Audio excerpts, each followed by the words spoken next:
الحمد لله رب العالمين والعاقبة للمتقين والصلاة والسلام على رسوله الأمين وعلى آله وصحبه أجمعين أما بعد.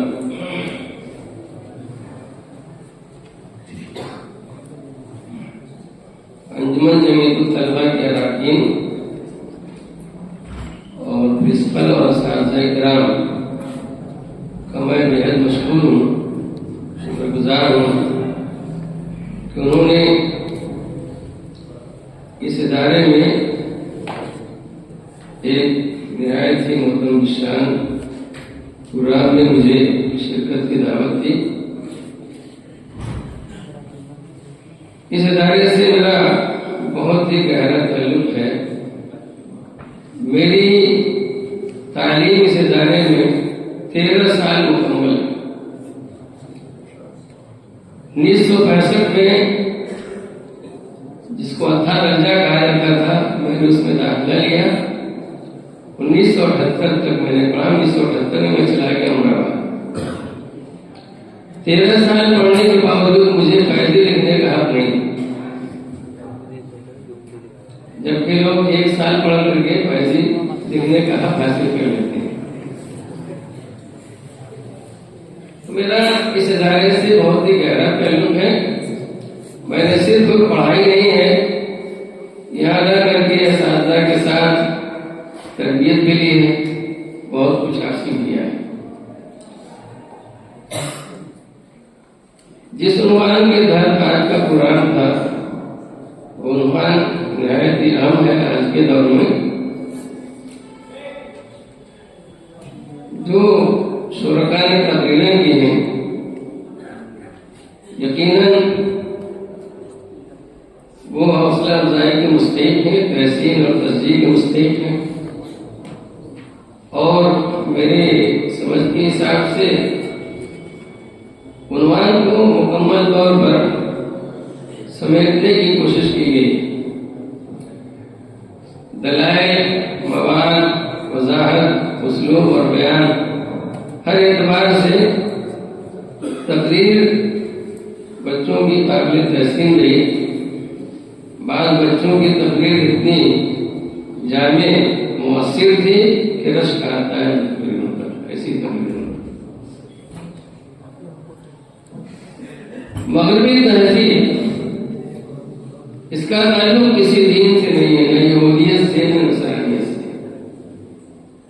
بہت سے لوگ ایسا سمجھتے ہیں کہ یہود نصارہ کا وضع اور طریقہ یہ مغربی تہذیب ہے. ایسا کچھ نہیں. اس تہذیب کی ابتدا 16ویں صدی سے تسلیم کی گئی، جبکہ یہودیت اور نصرانیت پہلے کے مذاہب. اس لیے مغربی تہذیب کی بنیاد کسی مذہب پر نہیں ہے، بلکہ مذہب بیداری پر ہے، بے دینی پر ہے، الحاد پر ہے، خدا فراموشی پر ہے، دنیا داری پر ہے. مغربی تہذیب اس بڑی تیزی سے اس لیے پھیلی کہ اہل مغرب صنعت تجارت پر زور دیا اور صنعتی انقلاب اسی طریقے سے سائنسی ایجادات نے لوگوں کو مسحور کر دیا، اور اسی کو دنیا کی ترقی کو ہی ترقی سمجھا جانے لگا، جبکہ اسلام میں اصل ترقی آخرت سے وابستہ ہے. آخرت فراموشی اگر اختیار کیا جائے تو پھر اسلام سے ہم بہت دور ہو جاتے ہیں. ہمارا سماج اور معاشرہ ہو، معیشت ہو، تجارت ہو یا زندگی کا کوئی بھی شعبہ، سب کی بنیاد 3 چیزوں پر ہے: عقیدہ توحید، اتباع سنت اور فکر آخرت. اگر یہ بنیادیں نہ ہو تو پھر ہم اسلامی تہذیب و شعار سے بہت دور ہو جاتے ہیں، اسلامی طرز زندگی سے بہت دور ہو جاتے ہیں. مغربی تہذیب کو اگر دیکھا جائے تو علامہ اقبال نے جس طریقے سے سمجھا کسی اور نے اس طریقے سے نہیں سمجھا. مغربی تہذیب پیدا کر کے انہوں نے تعلیم حاصل کی اور وہاں اچھی طرح مغربی تہذیب کے نقصانات کو سمجھا اور اس کے کچھ فوائد بھی سمجھے.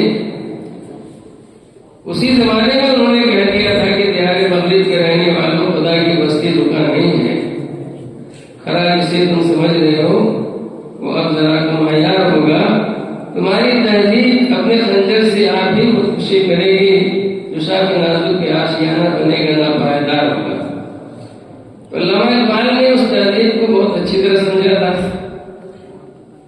اور جب یہ علامہ اقبال نے دیکھا کہ پوری عالم اسلام کے لوگ، پوری دنیا کی بطور خاص حکمراں طبقہ وہ مغربی تہذیب سے بہت ہی متاثر ہے اور اس کی طرف بھاگے چلے جا رہے ہیں، اس لیے مغربی تہذیب کے خلاف لوگوں کو متنبہ کیا، بیدار کیا اور کوشش کی کہ مغربی تہذیب کی خرابیوں سے آدمی دور رہے۔ لیکن کچھ اچھائیاں تھیں جو تعلیمی ترقی کی تھی، سائنسی ایجادات کی تھی، اس کو انہوں نے محسوس کیا، اس کی رغبت بھی دلائی۔ علامہ اقبال نے کہا کہ مشرق سے نہ ہو بیدار، نہ مغرب سے حذر کر، فطرت کا اشارہ ہے کہ ہر شب کو سحر کر۔ تو اس لیے مغربی تہذیب کی طرف ہمیں دیکھنا اس لیے نہیں چاہیے کہ اسلام مکمل دین اور مکمل تہذیب کا نام، اسلام کسی بھی معاملے میں کسی غیر کا محتاج نہیں ہے، یہاں ساری چیزیں بہترین شکل میں جامع صورت میں موجود ہیں، اس لیے کسی اور کی طرف دیکھنے کا مطلب یہ ہے کہ ہم پھر گمراہی کی طرف جائیں۔ اللہ کے رسول صلی اللہ علیہ وسلم نے ہر چیز کو ہمارے لیے واضح کر دیا، صحابہ کرام کی تربیت جن نقوش پر کی تھی وہ سارے کے سارے مکمل ہیں، اس لیے ہماری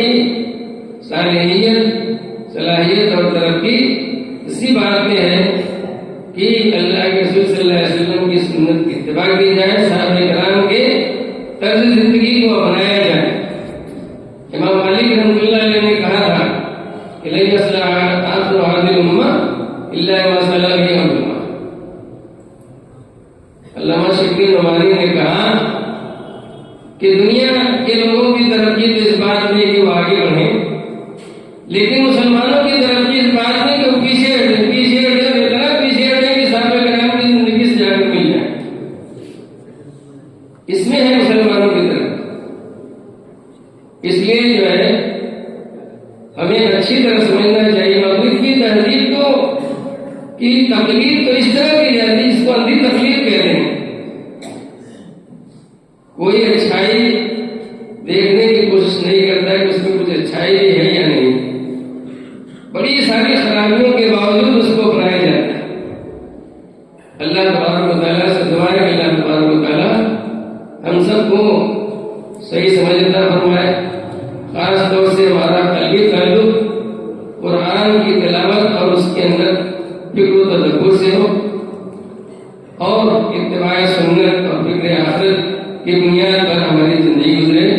اللہ تبارک و تعالیٰ ہمیں ایمان کے ساتھ باقی رکھے اور آخرت میں سرخرو کامیاب اور کامران کرے۔ اقول قولی ھذا استغفر اللہ لي ولكم سائر المسلمين واستغفروه انه غفور رحيم۔ والسلام علیکم۔